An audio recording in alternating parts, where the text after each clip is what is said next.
Hey, salut, c'est Loïc, je suis ravi de te retrouver aujourd'hui pour cette nouvelle vidéo.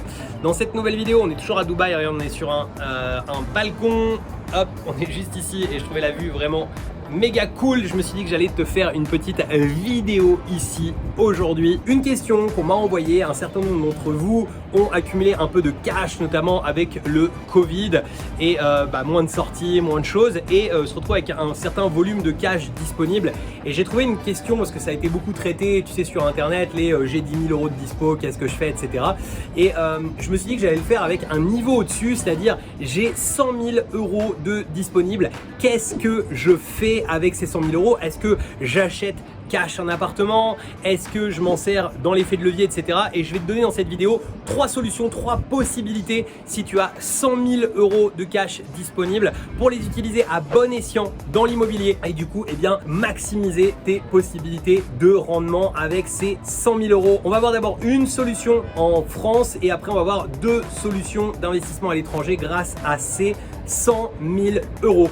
Allez, c'est parti. Alors juste avant de démarrer, je t'invite à t'abonner à la chaîne. Cela nous aide énormément à référencer les vidéos et permettre que je te produise toujours plus de contenu de qualité. Donc je t'en remercie. N'oublie pas de cliquer sur le petit bouton et d'activer la petite cloche. Alors concrètement, j'ai 100 000 euros de disponible. Qu'est-ce que je fais avec ces 100 000 euros? C'est une question que je me suis posée à plusieurs reprises et j'ai pas eu toujours la même manière de faire, donc je vais te partager vraiment 3 manières de faire. Et évidemment, la première manière de faire, c'est d'acheter en France et de se servir en fait de ces 100 000 euros comme d'un effet de levier. Comment est-ce qu'on fait ça?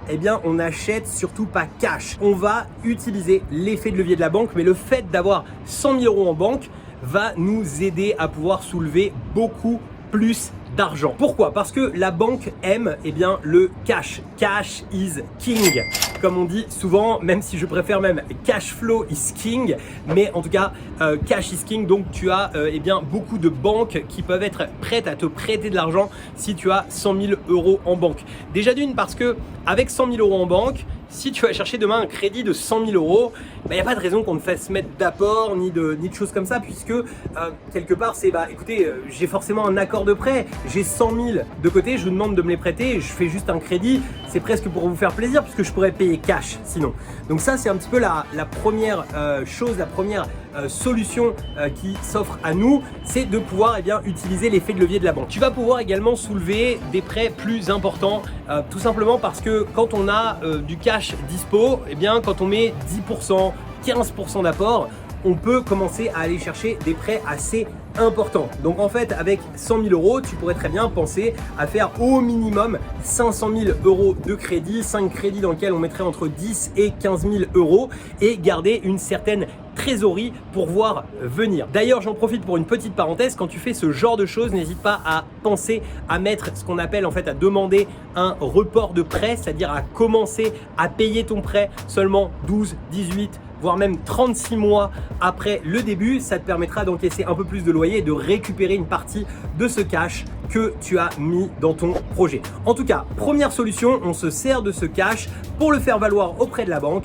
et soit on le met un peu en apport pour soulever des gros projets, soit on va soulever un maximum de projets sans apport et on touche pas à notre cash. Les 2 solutions sont tout à fait possibles. Et évidemment, à chaque fois qu'on achète, on achète des choses rentables qui vont nous rapporter de l'argent et qui vont nous rapporter de l'argent maintenant, surtout pas dans 20 ans. Ensuite, la deuxième solution qui s'offre à toi, là on va parler un petit peu d'investissement à l'étranger, mais ce serait justement d'aller investir cash en France, un bien, mais en gros qui est vraiment pas de crédit sur ce bien.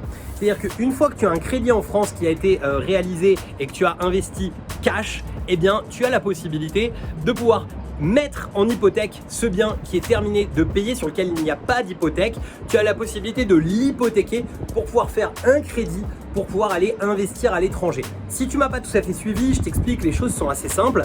Imaginons demain tu achètes un appartement à, mettons par exemple tu as 100 000 euros de dispo, à 80 000 euros, tout frais compris. Alors évidemment tu trouveras peut-être pas cet appartement en région parisienne, mais dans plein de provinces de France tu as la possibilité de faire ça. Tu achètes un appartement à 80 000 euros qui est rentable, sur lequel tu vas générer, si tu avais dû prendre un crédit, tu aurais généré de l'argent chaque mois. Tu vas garder 20 000 de trésor pour toi. Et avec ces 80 000 euros, ce projet de 80 000 euros, et bien après, si tu souhaites aller soulever un crédit à l'étranger, eh bien tout un tas de banques, même françaises, seront tout à fait prêtes eh bien, à hypothéquer ce bien en France pour pouvoir te financer un bien à l'étranger. Donc ça, c'est quelque chose qui est une très bonne solution. Tu peux utiliser ton cash pour pouvoir faire ça. Et ensuite, on va avoir une autre solution qui pour moi est vraiment très bonne, que tu peux utiliser. C'est tout simplement le fait d'aller acheter un bien cash à l'étranger. Alors je vais te prendre un exemple parce que tous les systèmes bancaires à travers le monde ne se valent pas, mais tu vois par exemple aux États-Unis c'est un très bon endroit pour pouvoir investir. La problématique c'est que il est très difficile, même impossible quand on est français d'avoir du sans apport. Alors c'est possible avec la première méthode, enfin la deuxième méthode que je t'ai donnée, c'est-à-dire le fait que ce soit une banque française qui hypothèque un bien en France et qui achète, eh bien là tu pourrais éventuellement avoir la possibilité d'acheter cash puisqu'ils vont vraiment te prêter tout l'argent. Mais en tout cas, si tu vas directement aux États-Unis, que tu souhaites faire un prêt aux États-Unis et qu'en plus, tu n'as pas jusqu'à maintenant fait de prêt aux États-Unis, ça va être très compliqué de l'obtenir. Et en tout cas, si tu l'obtiens, tu l'obtiendras essentiellement en mettant de l'apport. En général, on est pas loin de 30% d'apport. Par contre, aux États-Unis, il y a des très bonnes affaires à faire. Il y a beaucoup de villes où on a des rentabilités à 12%, 13%, avec une fiscalité qui est très avantageuse pour les propriétaires et également des lois qui sont très avantageuses pour les propriétaires. Exemple simple, ton locataire ne paye pas le loyer, eh bien c'est très simple, tu vas pouvoir le faire sortir par la police. En général, ça prend entre 4 et 5 semaines, donc ça va vraiment très vite. Donc du coup, pas de problématique comme en France d'impayé de loyer, de choses comme ça. C'est quelque chose qui est très positif. Comment est-ce qu'on fait donc dans cette troisième méthode pour pouvoir investir là-bas? L'idée c'est de prendre ces 100 000 euros et d'aller acheter un bien cash là-bas, évidemment en gardant toujours un petit peu de trésor, mais tu peux aujourd'hui trouver, tu as beaucoup de villes aux États-Unis où tu peux trouver des appartements pour 60 000 $, pour 80 000 $. C'est un marché qui est tout à fait particulier puisque plus de 70% des personnes là-bas sont locataires. Donc tu as tout à fait la possibilité de pouvoir aller là-bas, acheter un bien cash. Il y a des choses évidemment à connaître, c'est des règles différentes de la France, mais acheter un bien cash. Alors tu vas me dire, bah ouais, mais en fait, qu'est-ce que ça change par rapport à la France, à part les avantages que tu nous as donnés sur ça? Eh bien, c'est le système bancaire. Le système bancaire, il est complètement différent du système bancaire français. C'est-à-dire qu'en gros, quand tu achètes un bien, oui, il faut mettre de l'apport. C'est pour ça que peu de gens sont propriétaires là-bas, parce que beaucoup d'Américains vivent sans avoir d'apport à mettre dans un projet immobilier, donc restent locataires pendant toute leur vie. Mais à l'inverse, eh bien, si tu es propriétaire et si tu as acheté un bien cash, tu as des systèmes qu'on appelle de refinancement. Ça existe aussi dans d'autres pays comme le Canada par exemple, que je connais un peu moins, mais en tout cas je sais que c'est le même principe. Et en gros, ce qui va se passer, c'est qu'on va avoir la possibilité donc d'aller voir la banque et de dire voilà, aujourd'hui moi j'ai un bien que j'ai acheté cash, donc il est fini de payer et je souhaiterais en fait mettre en hypothèque ce bien pour pouvoir soulever de l'argent. Et là, en fait, la banque va être beaucoup plus enclin à te faire un crédit. Donc, comment ça va marcher? Il y a un gars de la banque, en fait, qui va venir dans ton bien, qui va venir l'estimer et qui va dire, voilà, aujourd'hui, pour nous, ce bien vaut, par exemple, 80 000 $ et on est prêt à vous prêter 70% de ces 80 000 $.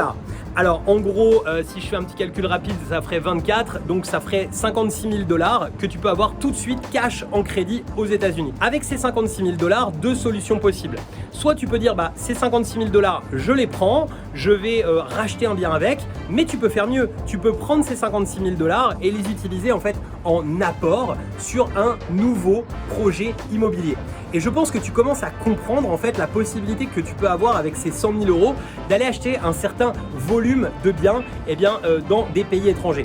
Je pourrais aller plus loin si tu le souhaites. Aux États-Unis, tu as par exemple un système qui peut te permettre en cours de crédit de pouvoir faire réévaluer ton bien et à partir de là, une fois que le bien est réévalué, s'il a pris de la valeur, tu peux redégager en fait un certain delta. C'est-à-dire, imaginons tu as fait un crédit à 70 000 $, le bien il est réestimé 120 000 $, soit parce que le marché a monté, soit parce que tu as fait faire des travaux dans ton bien, un petit peu comme tu vois, tu pourrais le faire dans ton bien en France. Et bien en fait, le delta en fait qu'il va y avoir entre les deux peut être aussi du cash que la banque te redonne. Bref, il y a plein de solutions possibles et ça peut être en fait ces 100 000 € une manière de commencer à te créer un parc immobilier important aux États-Unis.